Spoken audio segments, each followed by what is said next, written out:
trabalho que a gente vai apresentar nas próximas aulas, tá? Vocês lembram que a gente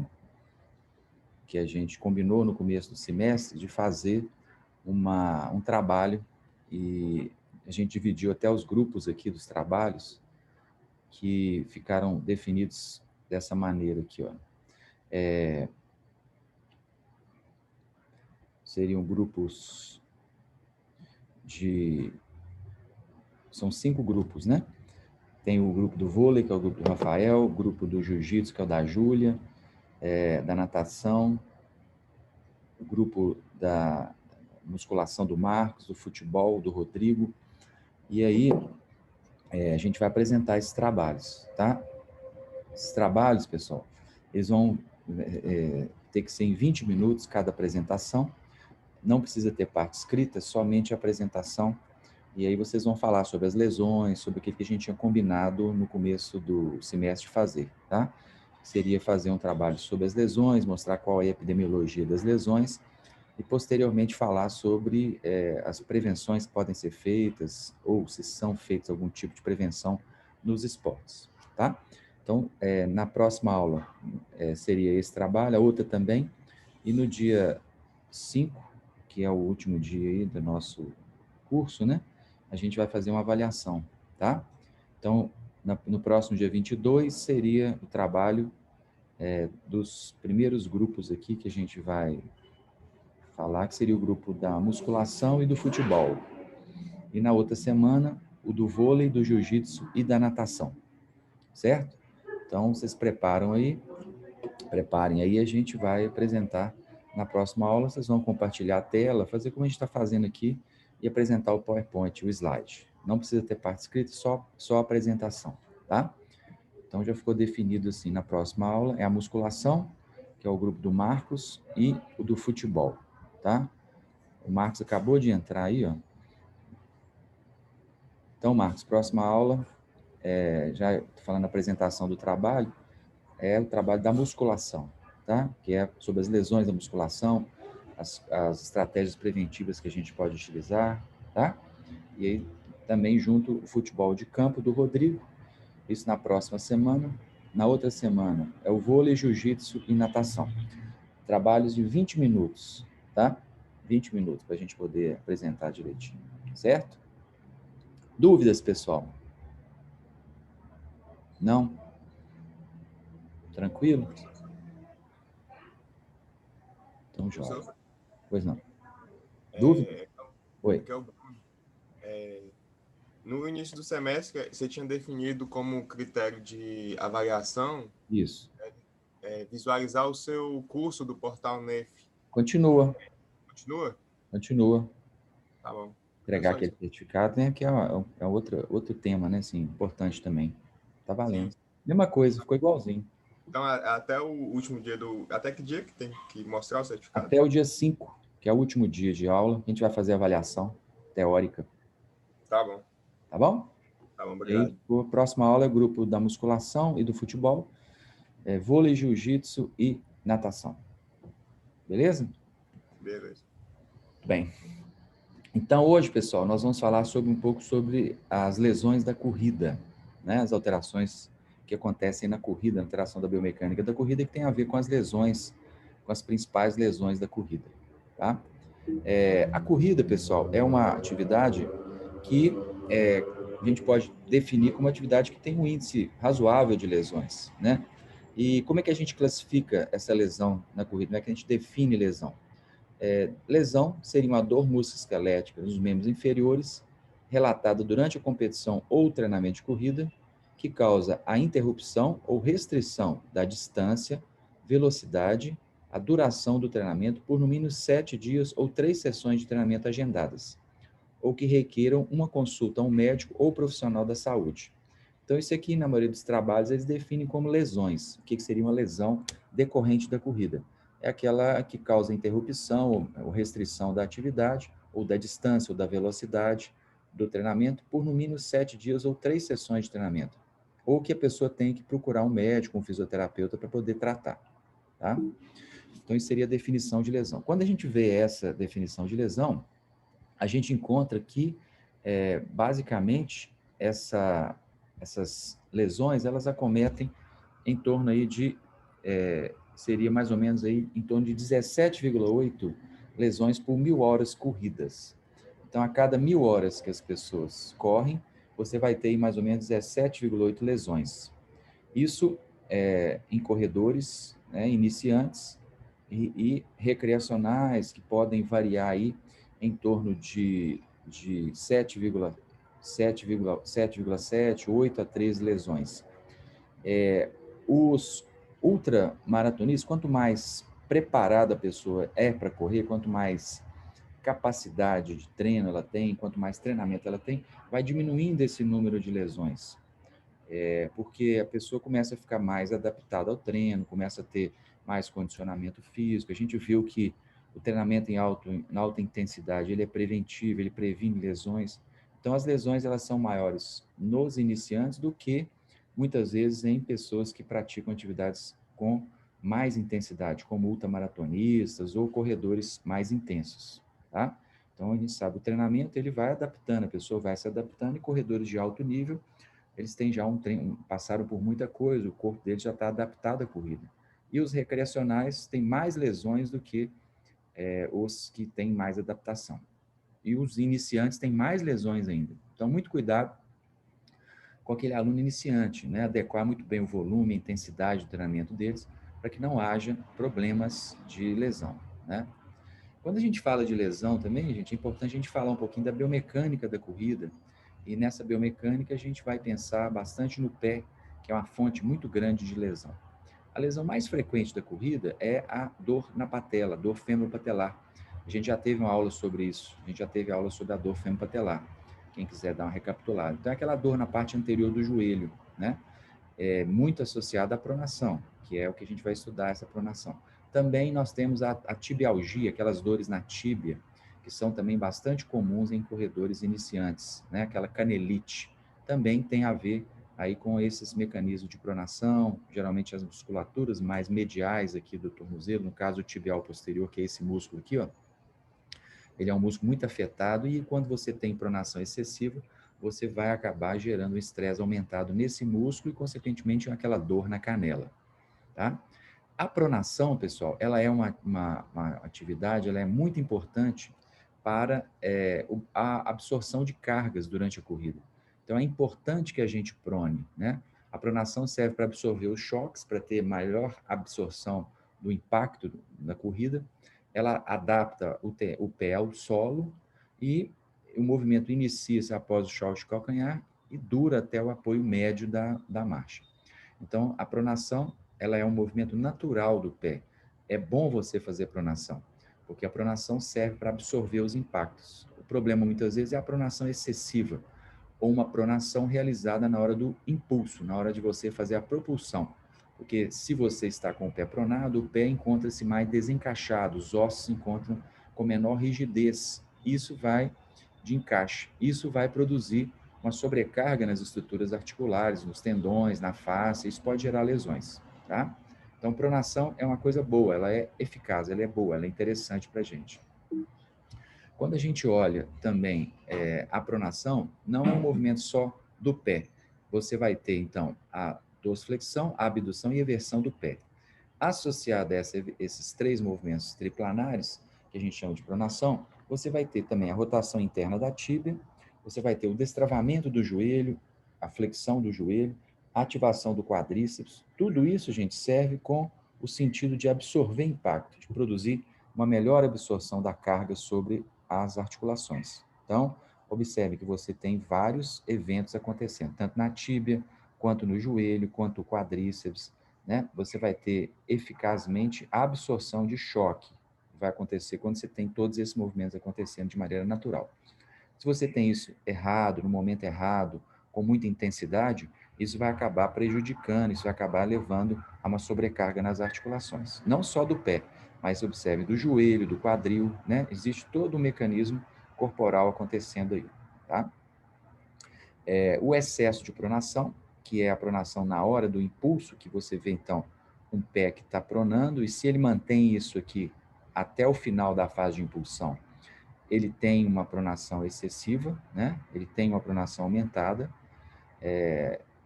Existem maneiras de a gente medir essa pronação, né? E você avalia isso durante a corrida mesmo. Tem que ser avaliado dinamicamente, para ver se o indivíduo está fazendo um excesso da pronação ou se ele está mantendo o pé pronado na hora do impulso. Tudo isso vai levar a uma sobrecarga, principalmente nessa região medial aqui do pé. E principalmente no joelho, porque toda vez que o pé prona, a tíbia roda internamente e, consequentemente, há um mecanismo de estresse na patela. Como eu falei com vocês, a lesão mais comum da corrida é a dor femoropatelar, tá? Isso também, esse excesso de pronação, causa também uma deficiência na propulsão. A pessoa vai ter dificuldade na propulsão e isso vai gerar uma maior sobrecarga muscular nos músculos da tíbia, no tendão de Aquiles, que é uma lesão bastante comum no corredor, também tendão do calcâneo, que vai trabalhar em posição alongada, que vai trabalhar em posição de estresse, de estiramento. Isso acaba, então, alterando a vascularização e é uma das causas também do aparecimento das tendinopatias aqui do tendão de Aquiles, tá? Então, a pronação, ela é, sob certo aspecto, uma sobrecarga. Mas não quer dizer que a pessoa tendo pronação que ela vai ter lesão. Vai depender, a gente viu que as lesões são multifatoriais. Se ela tem um volume, uma intensidade adequada de treinamento, ela pode muito bem se adaptar a essa pronação. Então, não quer dizer que a pessoa tenha o pé pronado que necessariamente ela vai ter lesão. Existe um risco aumentado, mas não quer dizer que ela vá ter a lesão, ela tem que se expor à carga de treinamento. Aqui a gente vê um pouco dessa mecânica aí da pronação, né? E a gente observa, então, essa movimentação, né, que acontece durante a pronação. Vocês estão vendo aí a tela, pessoal? Tá? Estão vendo o filme? Então? Sim. Tá, beleza. Então, você observa que a pronação, ela pega várias articulações, né? Tanto o pé, que é, no caso, a perna direita dela tem uma pronação. Observe que isso reflete no pé, no joelho, no quadril. Vai haver uma série de sobrecargas nas articulações, né? Uma angulação aumentada em determinadas articulações, que é resultado aí desse excesso aí de pronação, e que muitas vezes vem associado também à adução do quadril, né? O quadril entrar mais durante a corrida, que isso gera sobrecarga para as articulações. O contrário da pronação é a supinação, tá? Então, a supinação é o pé aumentar o arco, fazer aquele arqueamento maior.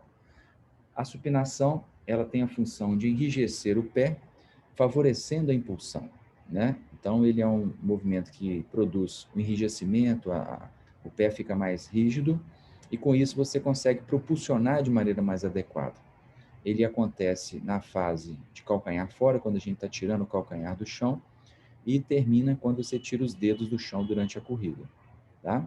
Então, é um movimento que tem a função de enrijecer o pé, deixar o pé rígido para que ele se transforme numa alavanca rígida e que com isso consiga transferir força, consiga produzir uma maior propulsão, tá? Então, isso é a supinação. Então, a supinação, ela leva a uma rotação externa do quadril, vai haver uma flexão plantar, uma adução e inversão do pé, o travamento do médio pé e a melhor transmissão de força, tá? Também acontece a extensão do joelho com a rotação externa da tíbia. Então, são movimentos que vão lá do quadril, da rotação externa, até a extensão do joelho, até a rotação externa da tíbia e até a inversão, a movimentação de flexão plantar, inversão e adução do pé. Então, é um movimento bastante complexo aí, que envolve todo o nosso corpo, e isso serve para que a gente tenha melhor capacidade de propulsão, para que a gente tenha maior capacidade de impulsão durante a corrida, tá? E muitas vezes essa supinação excessiva, né? Se a pessoa tem uma supinação excessiva durante a corrida, vai acontecer uma sobrecarga na musculatura, principalmente a musculatura lateral do pé. Do mesmo jeito, quando a pessoa tem a sobrecarga da pronação, acontece estresse no tibial posterior, que é o músculo medial.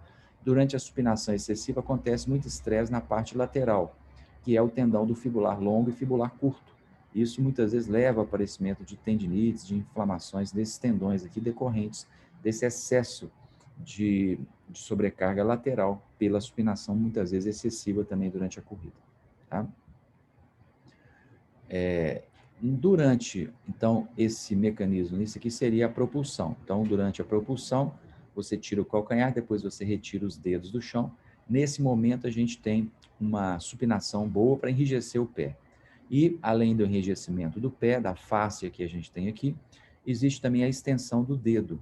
Então, você tem a extensão do dedo, da articulação metatarsofalangiana.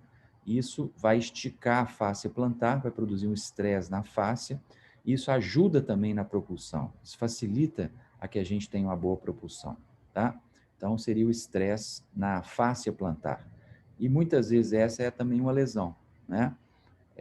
Quando o indivíduo não tem essa extensão adequada da articulação metatarsofalangiana, quando ele tem uma pronação excessiva que deixa essa fáscia mais estirada, quando ele tem uma fraqueza da musculatura da perna, tudo isso pode gerar sobrecarga nessa fáscia e gerar alterações degenerativas, que a gente chama de fasciite plantar, que é uma lesão também muito comum em corredores, tá? Então, todos esses mecanismos que acontecem para que a gente tenha uma boa propulsão, para que a gente possa transferir a força do gastrocnêmio para o tendão de Aquiles e do tendão de Aquiles para a nossa face e para o dedo, para a gente poder propulsionar, para a gente poder produzir a oscilação vertical do nosso corpo e, consequentemente, a propulsão. Qualquer alteração nesses mecanismos vai interferir na propulsão, vai atrapalhar a propulsão, gerando problemas, tá? Uma das lesões muito comuns quando eu falei para vocês é a inflamação da fáscia plantar, que é o que a gente chama dessa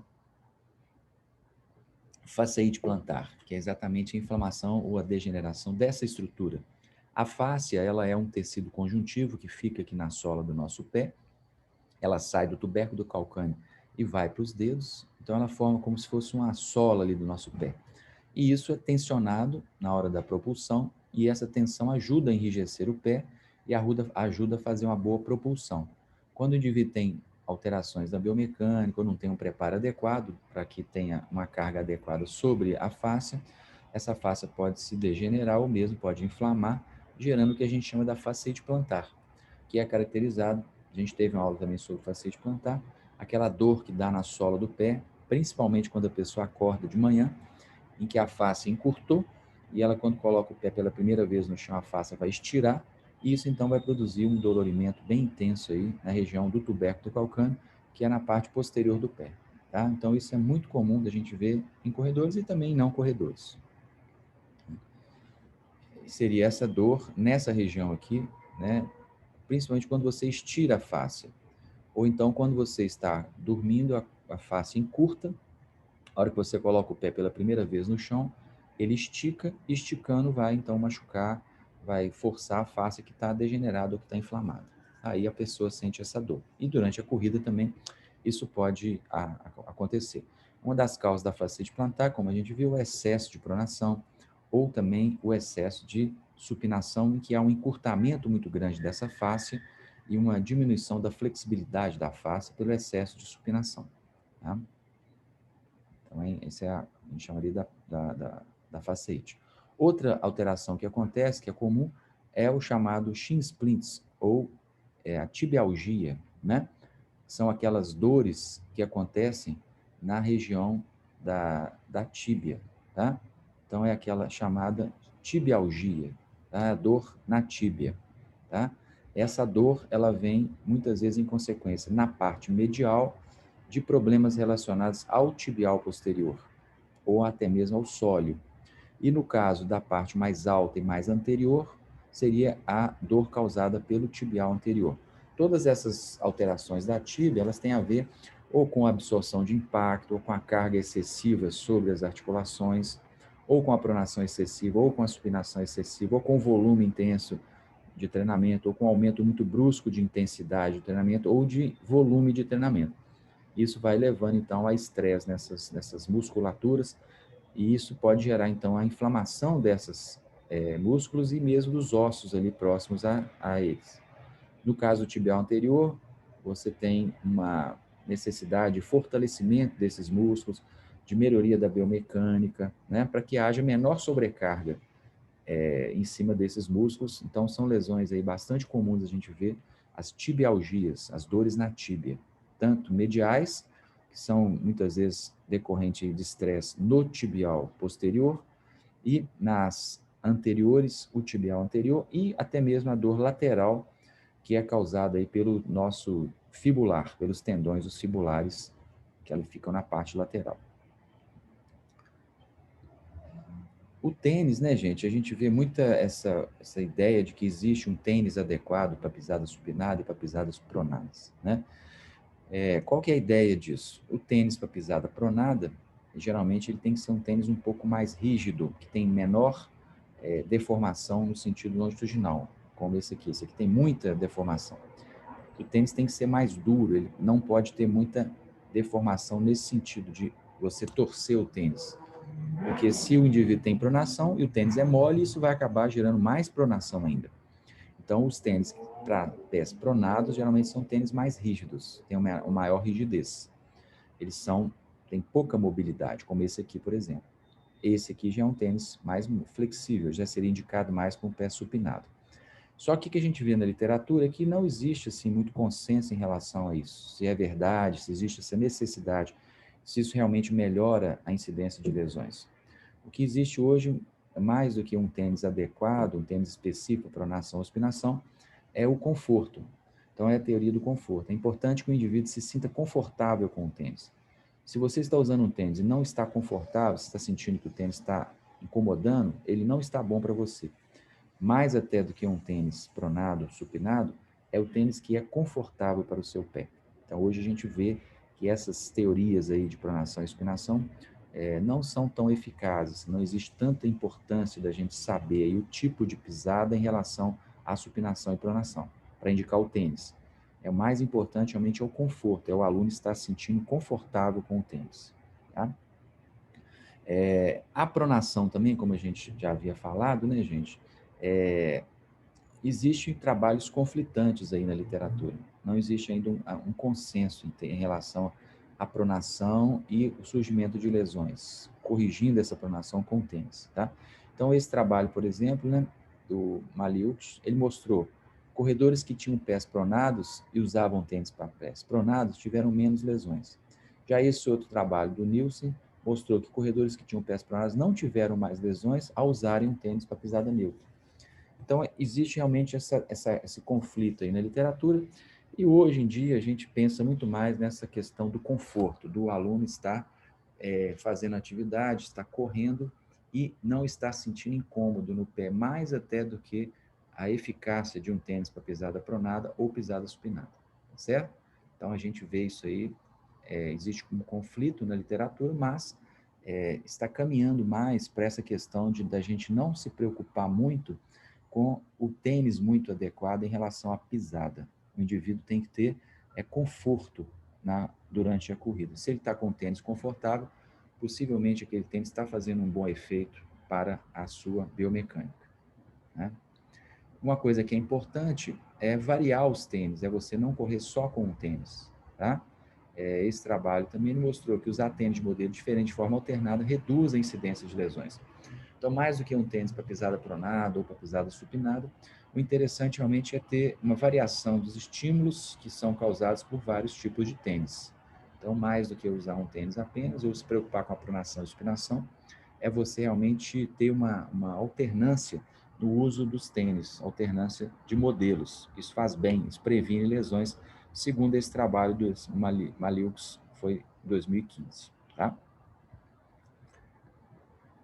Uma outra coisa que é muito importante em relação à biomecânica também é a questão da mobilidade das articulações próximas ao quadril, joelho, tornozelo, né? Então, vocês podem observar essa moça correndo, ela tem muita adução do quadril esquerdo. Então, se vocês observarem a perna dela entra, a perna esquerda ela entra muito durante a corrida. A perna esquerda faz muita adução e, consequentemente, essa adução vai levar a uma pronação aumentada, tá? Da perna esquerda. Então, essa perna, ela prona muito. Além disso, outra coisa que é importante ser analisada durante a corrida, pessoal, é a oscilação vertical. É o quanto que a pessoa sai do chão. Então, imagine, essa moça, ela corre maratona, né? É uma paciente nossa. E ela correndo maratona, vocês observam que ela sai muito do chão. Ela tem uma oscilação vertical. Essa saída do chão, nós chamamos de oscilação vertical. Então, essa pessoa apresenta uma oscilação vertical muito grande. Então, isso acaba gerando um impacto maior para as articulações dela. A oscilação vertical, ela tem a ver também com a cadência, que é o número de passos que a pessoa dá por minuto. E à medida que ela tenha muita oscilação vertical, a hora que ela corre, a hora que ela aterriza, o impacto é maior e ela então vai ter que absorver esse impacto através da pronação, da flexão do joelho, da rotação interna do quadril. E ela, no caso do quadril esquerdo, aduz o quadril excessivamente. Você observa que a pelve dela cai muito mais do lado esquerdo do que do direito. Tá? Nesse momento aqui, ó. Ela está correndo. E aqui, nesse momento, olha, observa essa linha da calça dela aqui, ó. A linha da calça cai. Então, isso cria um estresse muito grande no glúteo, na banda iliotibial, ela faz ela pronar excessivamente. Isso é um fator que tem que ser observado, tem que ser orientado, tem que ser analisado para ver se isso pode estar gerando algum tipo de lesão, tá? Então, esse é um fator que é a adução do quadril, ela é normal, como a pronação. É um movimento que acontece no sentido, na ideia de absorver os impactos. Só que o que vai acontecer? Essa pessoa, ela vai, se tiver esse desequilíbrio, isso pode, se for excessivo, isso pode acabar gerando um estresse aumentado e relacionando a clínica que essa pessoa apresente, pode vir associado uma fratura por estresse, pode vir associado uma dor na banda iliotibial, um problema no pé, um problema no quadril, que vem da biomecânica da corrida. E isso é uma coisa que pode ser treinada. Você pode treinar para diminuir essa oscilação vertical, esse tanto que ela sai do chão, tá vendo? Ela pula muito para correr. E para uma maratonista isso não é interessante, porque se ela pula muito, ela perde tempo, ela está perdendo o deslocamento para frente, que é o que ela quer, e acaba que ela tem, então, um impacto maior nas articulações. E depois de 42 quilômetros, isso pode, então, gerar aí para ela uma lesão, uma fratura, uma lesão em alguma parte do corpo, tá? Então, esse é um fator biomecânico interessante a gente analisar, que é a adução do quadril. Isoladamente, ele não tem tanta importância, porque é normal o movimento de adução do quadril. Só que à medida que esse movimento de adução do quadril esteja relacionado a uma coisa muito unilateral, como vocês estão vendo aqui, relacionado a um aumento muito grande da oscilação vertical, a uma cadência muito pequena, a cadência de 150, 160 passos por minuto.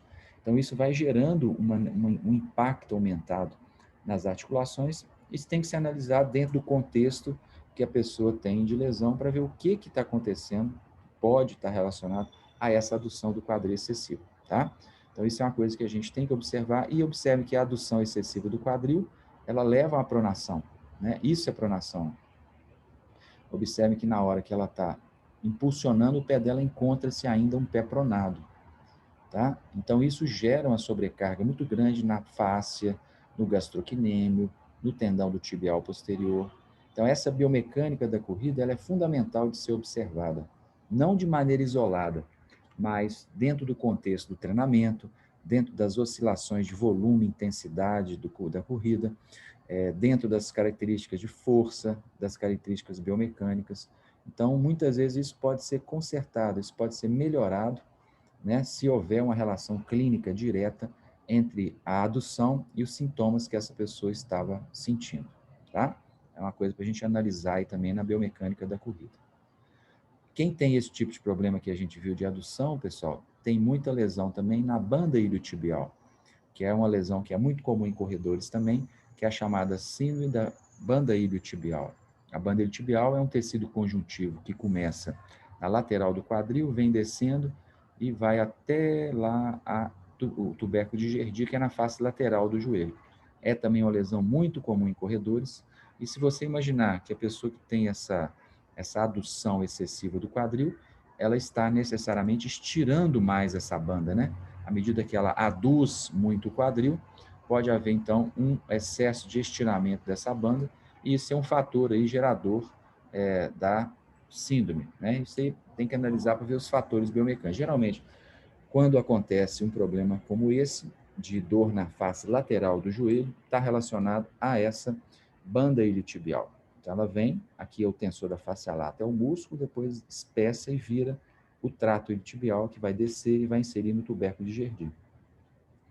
Esse tipo de alteração da adução do quadril está relacionado a bursite trocantérica, dor na lateral do quadril, a fricção do trato iliotibial, o piriforme, que é um músculo que a gente tem aqui no bumbum também, pode estar estirado, a tendinopatia da pata de ganso, sartório, graço, semitendinoso, principalmente o sartório, ele é um músculo abdutor do quadril. Então, quando você aduz excessivamente o quadril, você vai estar estirando essa banda, você vai estar machucando esse sartório, né, e vai, consequentemente, estirar e vai doer a parte medial do joelho. Como o joelho fica angulado com o aumento do valgo, você vai ter a tendinopatia patelar, dores miofaciais. Então, ou são patologias bastante comuns aí da gente ver em corredores. Então, vocês podem ver que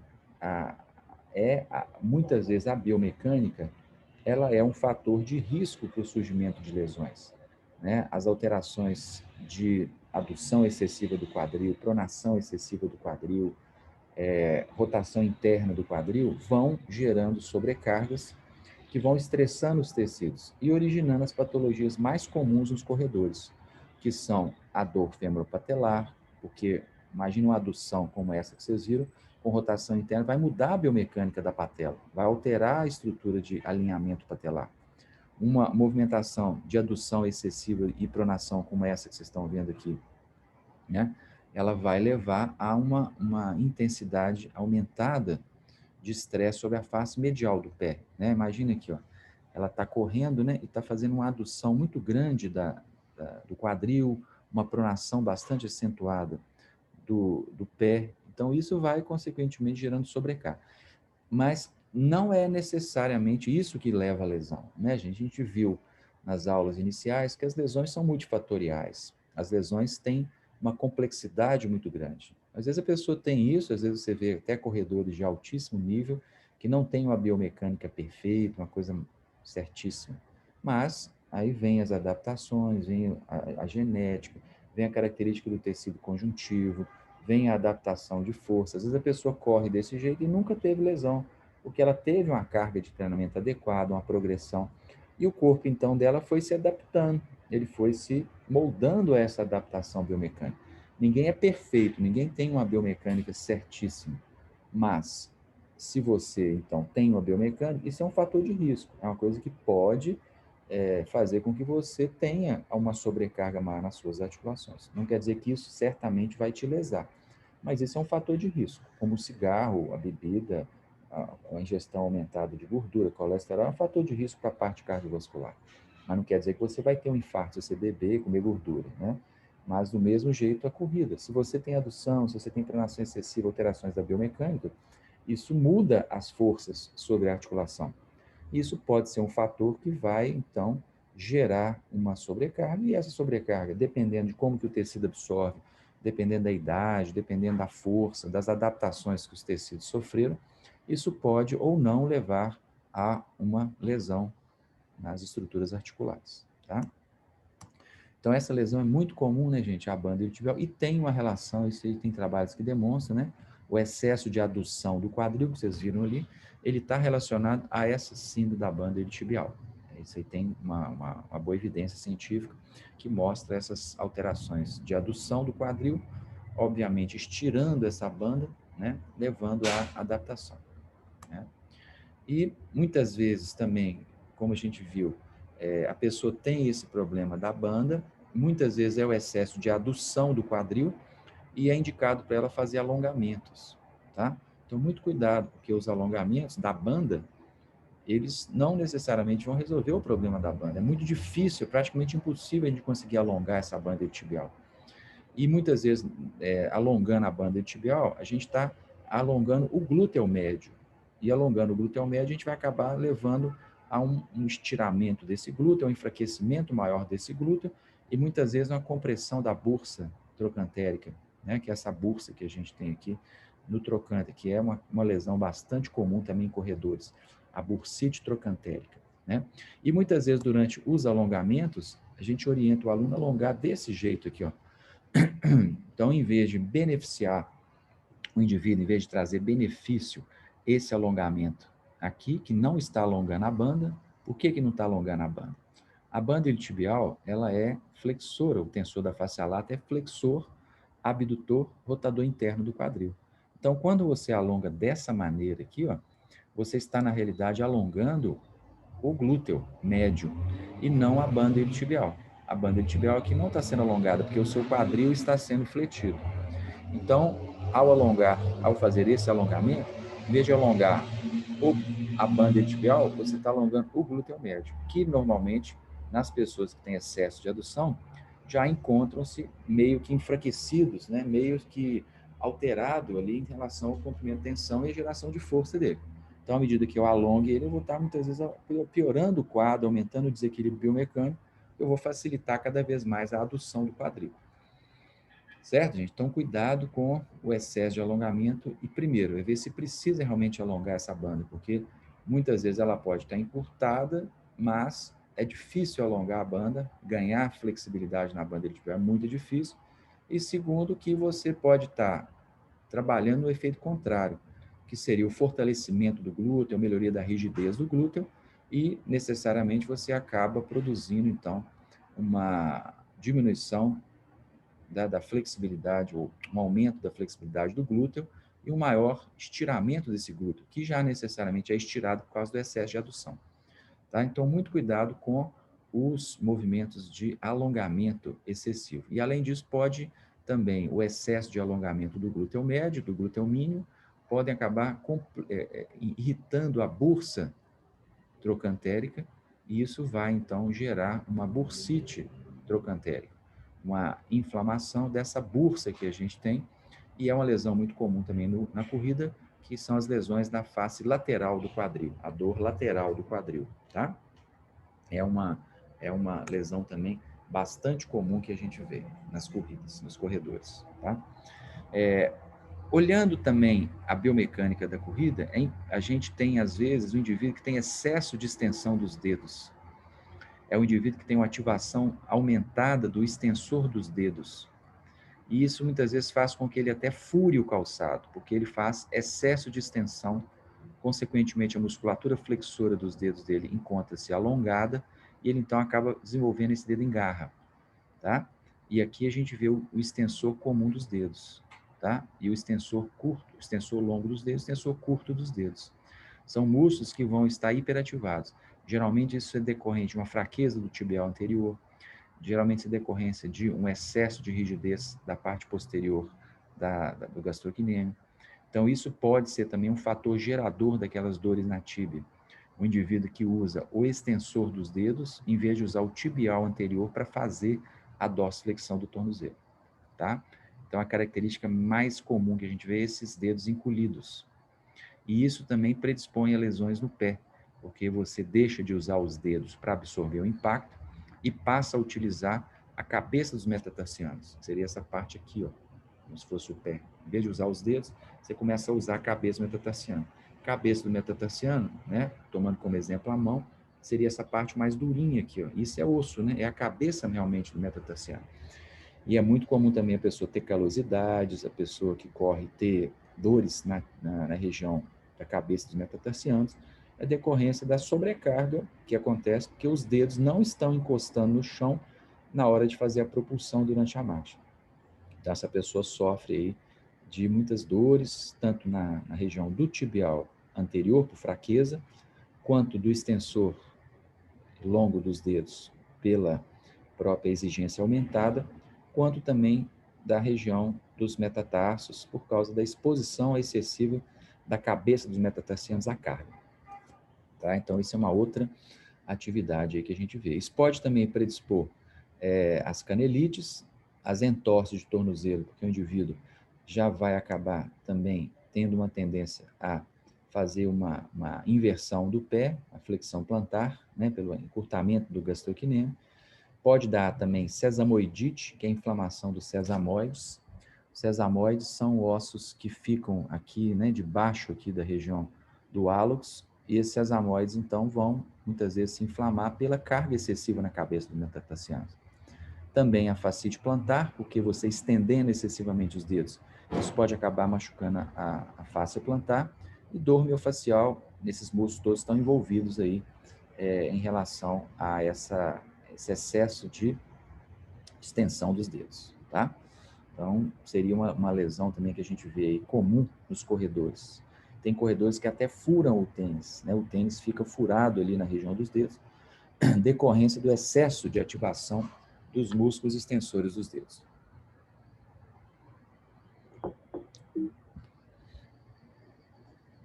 Também pode acontecer também, pessoal, na corrida, dores na lombar.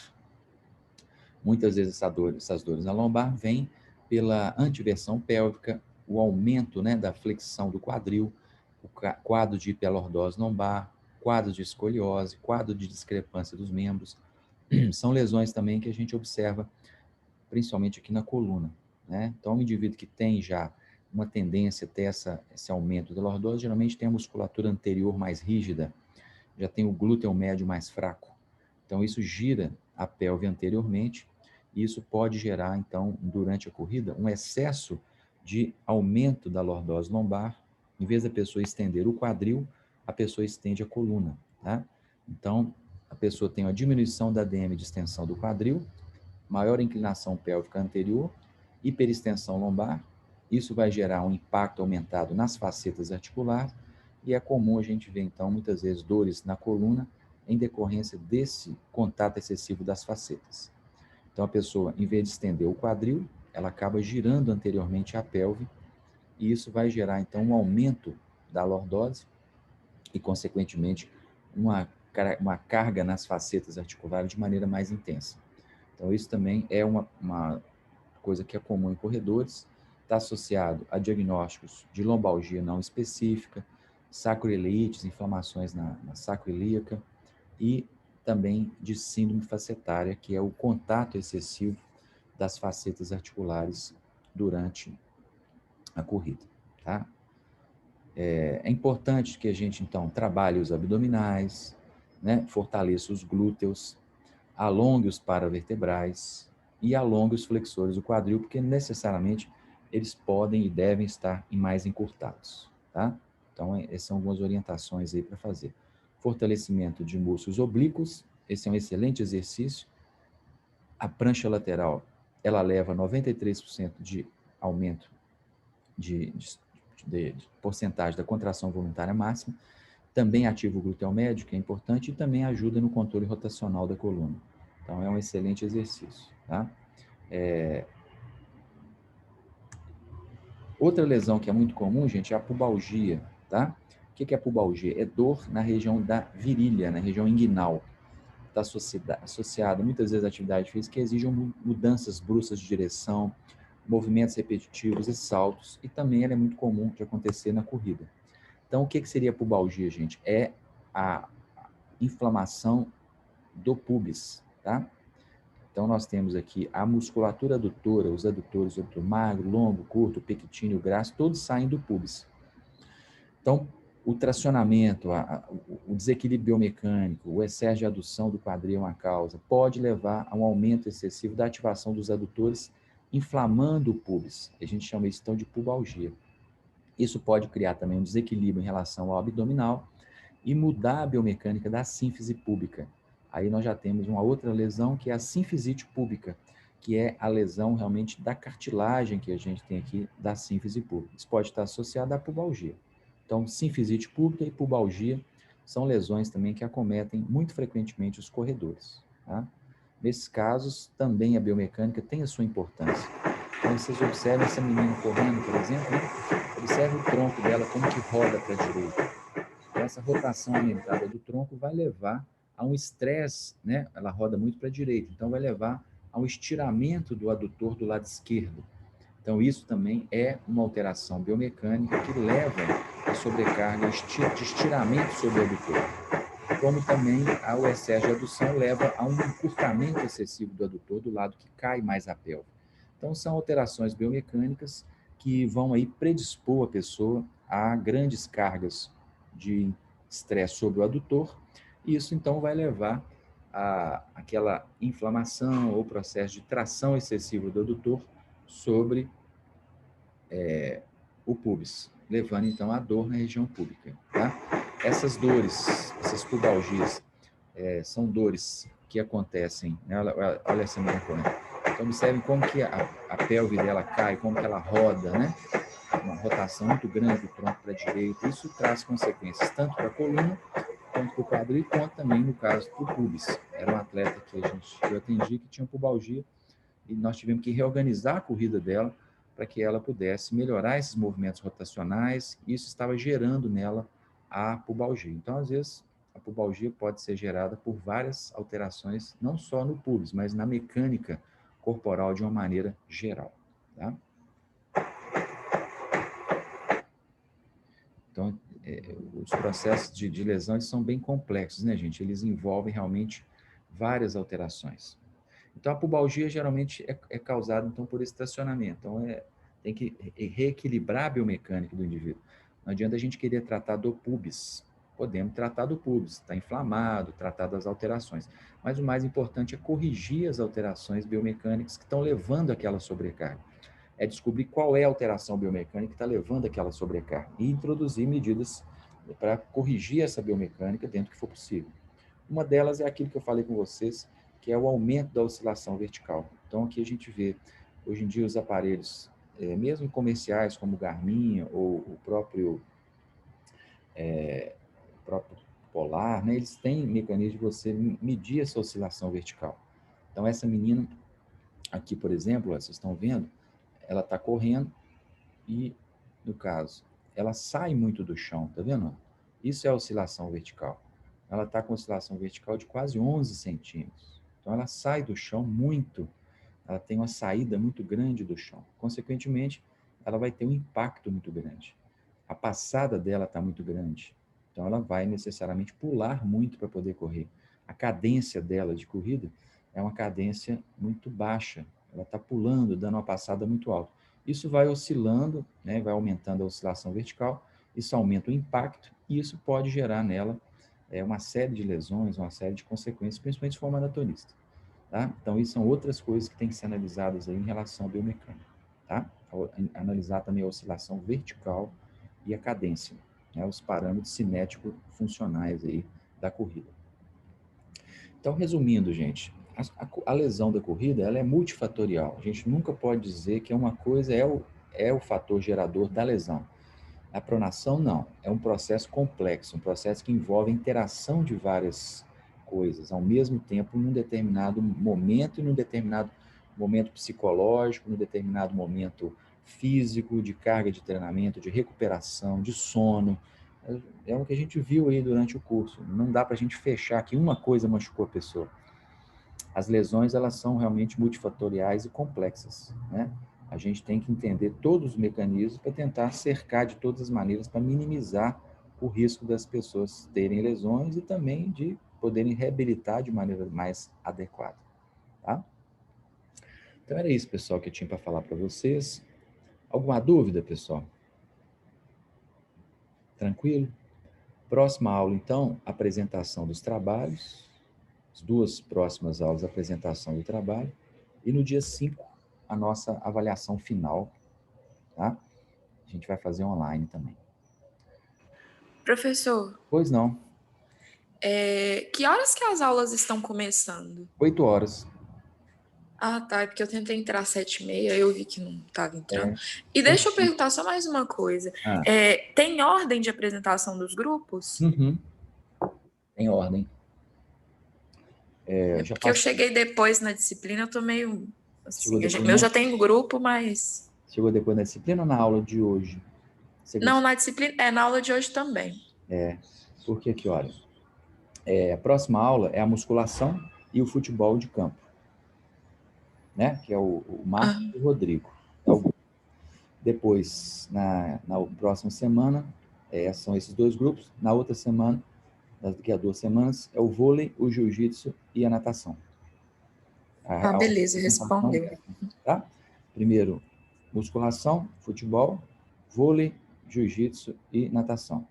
É o grupo do Marcos, do Rodrigo, do Rafael, da Júlia e o seu nome que eu não estou conseguindo entender, que é o grupo da natação. Tá? Obrigada, professor. Beleza. Professor. Oi.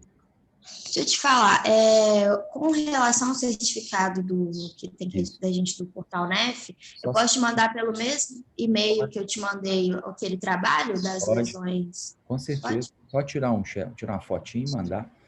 Ou não. Põe anexo no e-mail, né? Do Portal NEF lá. Tá bom? E só tirar e mandar para mim. Até dia 5, tá? Até no dia da prova. Tá legal? Ok, então, obrigada. E outra coisa, eu acho que é isso, né? E o trabalho, gente, é aquele negócio das lesões, ver a epidemiologia das lesões, quais são as lesões mais frequentes no esporte, quais são os mecanismos de proteção, se existe algum trabalho preventivo para ser feito, né? E trabalhar com 20 minutos, para a gente poder começar certinho. Semana que vem, gente, melhor a gente começar às 7h30, né? Que aí dá mais tempo, que eu mando para vocês a aula, o horário, tá? Provavelmente começar às 7h30, que aí tem mais tempo, porque aqui é 40 minutos a aula, né? Por isso que eu começo às 8 para terminar 8h40, 8h45. Com a próxima aula, como é a apresentação de trabalho, vou mandar para vocês a reunião do Zoom aí para 7h30. Tá bom? Okay. Beleza, então. Um abraço. Um abraço, professor. Obrigado. Nada.